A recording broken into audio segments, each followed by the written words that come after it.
আসসালামু আলাইকুম এভরিওয়ান, সবাইকে স্বাগত জানিয়ে শুরু করছি আমার রেসিপি হাটের আজকের পর্ব। শীতের সিজন শেষ, চলছে বসন্ত। তাই শীতের সবজি বাঁধাকপি দিয়ে যদি এই বসন্তের বিকেলে একটি স্ন্যাক্স তৈরি করে খাওয়া হয় আর সাথে থাকে 1 কাপ চা, তাতে কিন্তু মন্দ হয় না। তাই আমার আজকের আয়োজনে থাকছে বাঁধাকপির মুচমুচে পেঁয়াজু। বাঁধাকপির পেঁয়াজু তৈরি করার জন্য একটা মিডিয়াম সাইজের বাঁধাকপি থেকে অর্ধেকটা নিয়ে চিকন করে কেটে নিয়েছি। এবার এর মধ্যে দিয়ে দিচ্ছি 3/4 কাপ পেঁয়াজ কুচি, অর্থাৎ আমি এখানে 1 কাপের 4 ভাগের 3 ভাগ পেঁয়াজ কুচি ব্যবহার করেছি। পেঁয়াজু তৈরি করার ক্ষেত্রে পেঁয়াজের পরিমাণটা বেশি দিলে খেতে অনেক বেশি ভালো লাগে। এবার 1/2 কাপ ধনেপাতা কুচি, 2 টেবিল চামচ কাঁচামরিচ কুচি, ঝালটা পছন্দ অনুযায়ী দিয়ে দিতে পারেন। রসুন বাটা দিয়ে দিলাম 1 চা চামচ, দিচ্ছি 1 চা চামচ জিরা ধনিয়ার গুঁড়া, 1/2 চা চামচ গরম মশলা গুঁড়ো, আর দিয়ে দিচ্ছি স্বাদ মতো লবণ। এবার এগুলোকে হাত দিয়ে মেখে সফট করে নিতে হবে।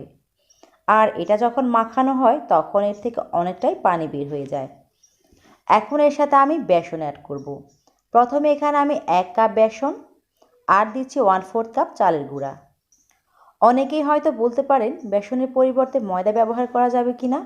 সেক্ষেত্রে বলবো ময়দাটা ব্যবহার করা যাবে, তবে বেসন ব্যবহার করলে স্বাদটা যেমন ভালো হয়, ময়দা অথবা আটা ব্যবহার করলে ততটা ভালো লাগে না। আর চালের গুঁড়ার পরিবর্তে কর্নফ্লাওয়ার ব্যবহার করতে পারেন, এতে করে পেঁয়াজগুলো খুবই ক্রিস্পি হয়। আমি এখানে আরও 1/2 কাপ বেসন অ্যাড করে দিব। সব মিলিয়ে এখানে আমার 1.5 কাপ বেসন লাগছে। তো আমার এই মিশ্রণটা রেডি হয়ে গেছে। পেঁয়াজের শেপগুলো আমি এভাবে এবড়ো থেবড়ো করে দিব, এতে করে এটা অনেক ক্রিস্পি হবে। আর হালকা হাতে এটাকে জড়ো করে নিতে হবে। এখন একটা একটা করে গরম তেলে এটাকে দিয়ে দিতে হবে। খুব বেশি আঁচে এগুলোকে ভাজবো না, এতে করে উপরে কালার চলে আসবে আর ভিতরটাও কাঁচা থেকে যাবে। অল্প আঁচে পেঁয়াজগুলো ভেজে নিলে উপরটা অনেক ক্রিস্পি হয়। আর চুলার আঁচটা আমি এই পর্যায়ে লো মিডিয়ামের মাঝামাঝি রেখেছি। ঘন ঘন এটাকে উল্টে দেওয়ার দরকার নেই, একটা সাইড যখন ব্রাউন হয়ে আসবে তখনই অন্য সাইডটি উল্টে দিব। তো আমি এরকম কালার থাকতে এগুলোকে উঠিয়ে নেব।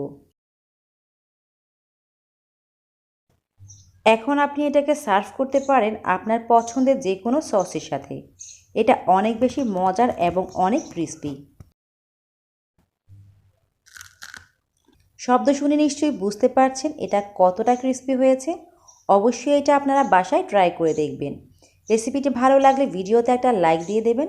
আর আমার এরকম নিত্য নতুন রেসিপির আপডেট পেতে যারা এখনও আমার চ্যানেলটিকে সাবস্ক্রাইব করেনি তারা চ্যানেলটিকে সাবস্ক্রাইব করে অল নোটিফিকেশন অন করে দেবেন। আজ এ পর্যন্তই, সবাইকে অসংখ্য ধন্যবাদ জানিয়ে বিদায় নিচ্ছি। আল্লাহ হাফেজ।